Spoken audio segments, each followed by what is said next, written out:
Зейде яшәүче Сергей Сергеев ел сайын бәйрәмгә чыршы куеп гаиләсен сөендерергә ярата. Хәзер дә ике иң матур яшелбикәне сайлап машина арбасына салды.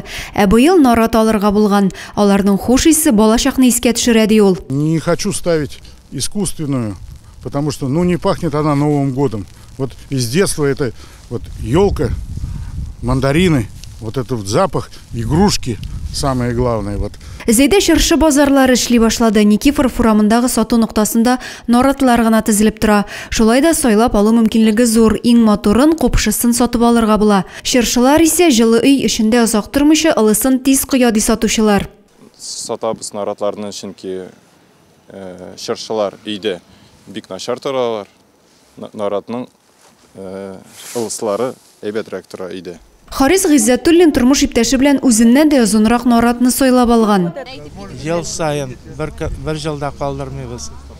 Потому что ул безгә дә әйбәт, балаларга да әйбәт. Праздник есть праздник инде. Кесе калынлыгына карап, зурлыгын 1 метрдан 2 метр ярымга кадәр алырга мөмкин. Быел нарат агачларының бәясе 600 сумнан башлана, зурраклары 1800 сум тора. Өйгә агач куярга теләмәүчеләргә нарат ботаклары тәкъдим итәләр. Үзләре композицияләрдә ясап бирәләр. Шимбә көнне шулай ук Яңа шәһәр тукталышында чыршы базары барлыкка киләчәк. Алар Яңа елга кадәр эшләячәк.